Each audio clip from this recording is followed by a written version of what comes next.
때 항상 회담을 하자고 나오거든요.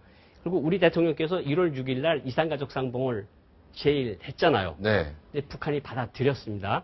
그래서 우리가 오늘 받아들였습니까? 아직까지는 중요한 건 아닌데 기본적으로는 이제 이산가족 상봉을 하자고 북한이 제일했지 않습니까? 네. 우리가 받아줬죠. 19일부터 22일 그 사이에 다시 하자고 그랬는데 그 다음에 반응이 없지 않습니까? 아마 제 생각에는 북한이 이번에 이산가족 상봉은 받아들일 겁니다. 제가 왜 설명을 드리겠는데 네, 19일부터 22일. 북한이 지금 노리는 게 뭐냐면 그 북한 내부 상황은 이제 조금 이따 말씀드릴 때 장성택 처형 때문에 굉장히 불안하고 북한이 불안정하고 권력 핵심이 불안정할 때 가장 안정시키는 가장 좋은 방법은 한국을 한번 치는 겁니다.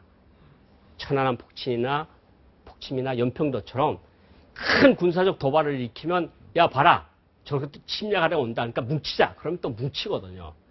그런데 그러려면은 명분을 쌓아야 돼요. 지금 자기네는 명분 쌓기가 아니라 그러는데 저희들이 듣는 뭐 정보라 그러면 정보 이런 거에 의하면 북한이 지금 계속해서 뭔가 준비를 하고 있거든요. 우리를 한번 치려고. 그러니까 북한은 지금 뭐라 그러는가 하면 좋다. 우리가 중대 제안을 했다.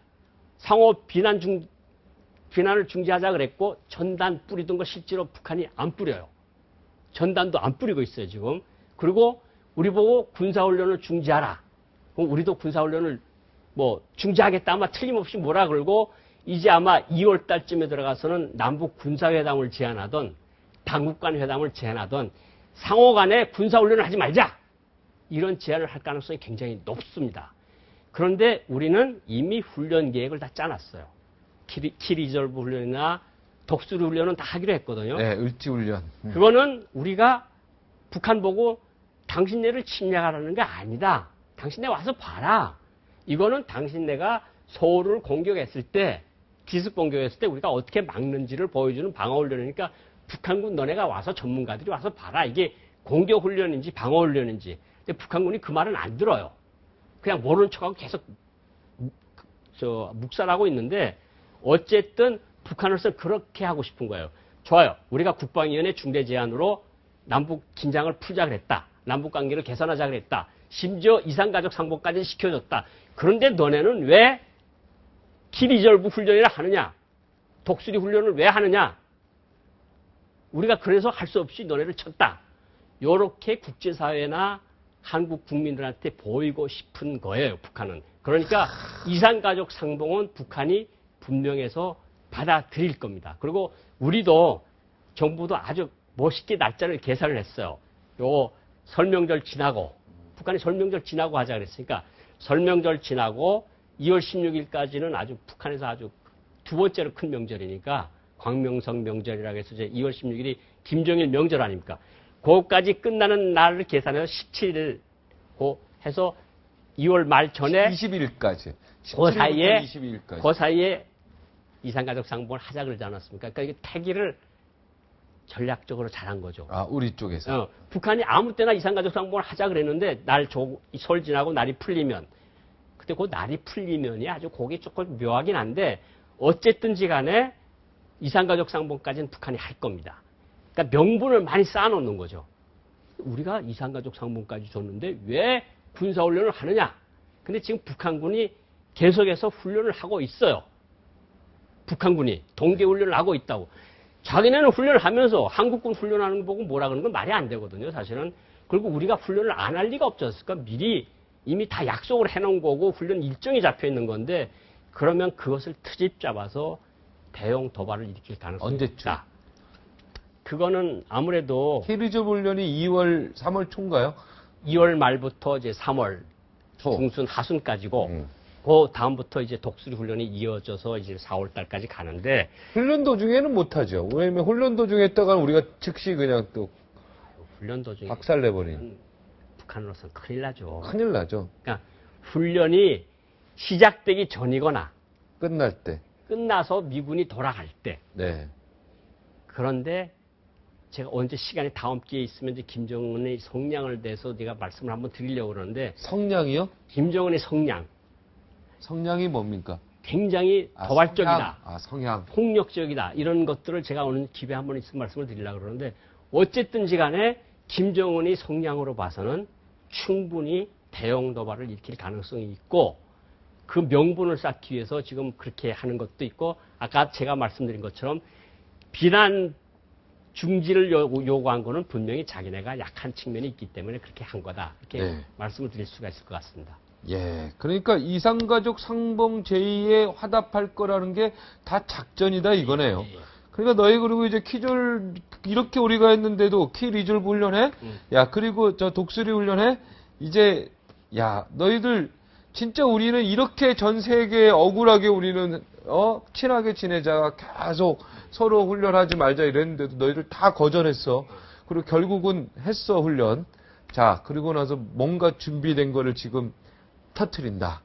야, 그게 뭐가 될까요? 그게 문제네요. 그러니까 가장 직접적으로 침략하면 안 돼. 침략했다가는 작살날 거 아닙니까? 전면전은 북한이 불가능합니다. 그렇죠. 전면전은 그 북한군 저 박중국이라고 인민무력부 부부장을 했던 사람, 북한군 상장을 하던 사람하고 저하고 계속 같이 이렇게 다녔거든요. 네. 제가 물어본 적이 있어. 왜 조선인민군이 백전백승의 강군이라 그러는데 왜 이제까지 전쟁이 끝난 지 4, 50년이 됐는데 왜 남조선 해방을 못 시킵니까? 그렇게 물어봤더니 남조선 군대는 문제가 아니야. 그거는 충분히 우리가 제낄 수 있다. 북한 말로 제낄 수 있다 그래요. 네. 제낄 수 있는데 미군 전력은 우리가 계산할 수가 없다 도대체. 미군 전력이 일본에 있는 미군까지 들어오는 건지 하와이나 괌에 있는 미군이 들어오는 건지 미국 본토에 있는 미군까지 들어오는 건지 도대체 이건 계산할 수도 없고 계산이 안 나오니 네. 우리가 못하는 거다. 그래서 우리가 외교부에다 대고 자꾸 너네가 미군 빨리 남조선에서 내보내도록 너네 외교를 하라는 게 그래서 그러는 거 아니냐. 그러니까 외교부는 미군을 내보내면 우리 조선인민군이 치겠다. 이건 북한의 기밀성이 오래된 전략이거든요. 그러니까 요거 이제 북한군이 한미 훈련을 할 때는 멋지죠. 잘못 치다가는 평양이 두들겨 맞고 그 금산 시신 안치소가 그냥 박살이 나버리겠는데 그걸 하겠습니까? 그런데 국지적인 도발이나 특히 이번에 왜 지금도 카드 대란 사건 있지 않았습니까? 해킹. 북한이 우리 인터넷 바다에 들어와서 장난을 쳐버리면요. 정말 위험한 상황이 전철에 신호체계를 뭐 그럴 게 가능성이 있겠는지 모르겠지만 신호체계를 마비시킨다 그러면 지하철끼리 부딪히고 난리 나죠. 버스, 교통신호등을 잘못 제어하면 네. 이런 것들을 일으킬 수 있는 가능성은 충분히 있고 그만한 능력도 충분히 있다. 그러니까 우리가 도발의 준비를 해야 된다. 그러니까 도발이 곧 있을 거라고 우리 고용환 선생님은 확신하고 계시네요. 명분 그리고 축적입니다. 저 유화 제스처는 거짓이라는 것을 확신이 있고, 우리는 평화공세 저 유화 제스처에 대해서 우리도 일부에서는 야 저걸 받아야 되지 않겠냐, 빨리 남북 신뢰 관계를 회복해야 되지 않겠냐, 저런 기회를 통해서 야 이산가족 상봉도 이번에 17, 21 같은 거 북한이 반드시 받는다. 네. 예, 그게 다 이게 하나의 작전, 네. 전략에 의해서 이루어지는 것이고. 그렇죠. 결국은 우리가 키리졸브 독수리 훈련 다 끝나면 우리를 뒤통수를 세게 한번 칠 거다. 그럼 전 세계에 우리가 이렇게 했는데 여러분들 끝까지 이렇게 해서 우리가 할 수 없이 어쩔 수 없이 해서 네. 쳤다라는 거를 논리적으로 네. 보여주기 위해서 이 작전이다. 네. 그런데 우리는 그렇다고 해서 이산가족 상봉을 해주겠다는데 우리는 이산가족 분들이 생모에서 이산가족 상봉을 해야죠. 네. 대통령께서도 하자고 했으니까 이산가족 상봉은 하는 건 다 하고 회담은 다 하되 군대는 군대대로 또 하고 국정원은 국정원대로 경찰은 경찰대로 제 할 일만 똑바로 하면서 정신 바짝 차리고 있으면 문제가 없다. 저는 문제가 그렇게 없다. 생각합니다. 그래도 하여튼 공격은 할 거다. 예. 역시 분석이 아주 명쾌합니다. 아니, 명쾌하다. 네. 그리고 지금 전문가들이 여러 가지로 분석을 하는데 아주 논리적으로 명쾌하게 귀에 쏙쏙 들어옵니다. 제가 밥 먹고 하는 일이 북한 연구입니다. 그래서. 지금 북한 안보 연구 하시는 거죠? 예, 예. 국가 안보 전략 연구. 그러니까 이게 딱 논리적으로 그대로 때려친 게 아니라 때려서 맞히는 게 아니라 논리적으로 예. 딱 맞네요. 자, 한미일 미국 대사들이 만난 이야기, 긴급 회동하고 왜 만난 겁니까? 한국, 중국, 일본에 있는 미국 대사들이 네. 서울에서 모여서 회담을 하고 있어요. 네. 지금 이 순간에. 아, 지금요? 지금. 아, 그리고 백두산 근처에서는 중국 심양군구 16집단군이 대규모 훈련을 하고 있어요. 아, 중국에서. 중국. 네. 그런데 중국이 지난해 11월 달부터 바레만에서 해군 훈련을 했고 12월 달부터 39집단군이 훈련을 하고 있고 네. 단동 국경경비대에서 수색 훈련을 하고 지금 백두산 근처에서 16집단군이 수만 명이 지금 훈련을 하고 있어요. 네. 지금 중국군이 움직임이 심상치 않고 한국에서는 지금 미국 움직임이 대사들이 심상치 않고. 모여서 협의를 하고 있고 이거는 북한 정세가 심상치 않다. 그러니까 우리가 뭔가 대책을 세워야 되는 거 아니냐. 분석을 하고 대책을 세워야 되는 거 아니냐.